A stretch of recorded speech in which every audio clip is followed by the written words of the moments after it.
បាទសូមជម្រាបសួរពុកម៉ែបងប្អូនទាំងអស់គ្នាថ្ងៃនេះខ្ញុំបានមកចាប់កែបជូនអតិថិជននៅខាងភ្នំពេញចំនួន500កូនបាទនេះគឺយើងដាក់2ជាន់បងប្អូនបាទយើងដាក់2ជាន់ភាសាកេះនេះវាខ្ពស់យើងដាក់2ជាន់បាទអញ្ចឹងការវេចខ្ចប់របស់យើងគឺបែបហ្នឹងបងប្អូនបាទគឺយើងមានចោះប្រហោងតូចៗជាច្រើនបាទដើម្បីឲ្យខ្យល់វាមានខ្យល់ចេញចូលច្រើនណាបងប្អូនបាទអញ្ចឹងធ្វើឲ្យកូនកែបយើងវាពេលដឹកផ្លូវឆ្ងាយគឺវាអត់សូវមានបញ្ហាអីទេបាទវាអាចមានងាប់ដែរត្រឹមងាប់4 10អីចឹងណាខ្ទង់500ក្បាលហ្នឹងអាចងាប់ខ្ទង់4 10ហើយបើខ្លះពេលខ្លះក៏អាចអត់មានងាប់ចឹងដែរបាទអញ្ចឹងការវេចខ្ចប់របស់យើងគឺបែបហ្នឹងបងប្អូនបាទគឺយើងដាក់កេះស្នោហើយយើងចោះប្រហោងតូចជាច្រើនបាទជុំវិញកេះហើយនឹងពីលើកេះបាទអញ្ចឹងនៅពេលដឹកជូនផ្លូវឆ្ងាយផ្លូវឆ្ងាយគឺយើងអត់មានបញ្ហាអីទេបងប្អូនបាទអញ្ចឹងបងប្អូនមិនបាច់ព្រួយបារម្ភរឿងដឹកជូនទេគឺការវេចខ្ចប់របស់យើងគឺ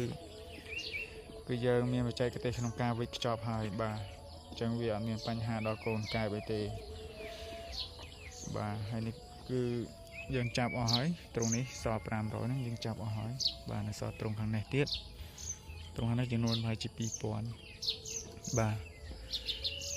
អាច1000ជាងបាទក្បែរ2000ដែរបងប្អូនបាទចឹងបងប្អូនត្រូវការកូនកែបអីបាទអាចទៅអ្នកតំណងមកបានបាទហើយការវេចខ្ចប់គឺបងប្អូនមិនបាច់ព្រួយបារម្ភទេបាទចឹងគឺយើងវេចខ្ចប់បែបនេះគឺវាល្អចំពោះកូនកែបដោយសារវា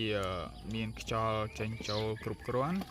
សម្រាប់កូនកែបនោះដូចជាអុកស៊ីសែនមានអុកស៊ីសែនគ្រប់គ្រាន់សម្រាប់កូនកែបដែរបាទបើសិនជាយើងដាក់បិទចិត្តកូនកែបប្រកាសជាងាប់ទាំងអស់បាទចឹងយើងចោះបែបហ្នឹងគឺមានខ្យល់ចេញចូលហើយយើងដាក់ឲ្យរៀងតលាយតិចមកគឺវាអត់មានបញ្ហាទេបងប្អូនបាទបើសិនជាយើងដាក់ចង្អៀតវាអាចមានបញ្ហាខ្លះងាប់ខ្លះព្រោះវាអាចកិនគ្នាជន់គ្នាចឹងទៅបាទឥឡូវខ្ញុំធ្វើការចាប់រួចហើយបាទតិចទៀតគឺខ្ញុំយកទៅដាក់ហើយឥឡូវម៉ោង7:07ហើយបាទតាក់ស៊ីប្រហែលជាចិត្តចេញហើយបាទអញ្ចឹងយើងដាក់ពីព្រឹកបាទដើម្បីវាត្រជាក់ទី1វាត្រជាក់បាទ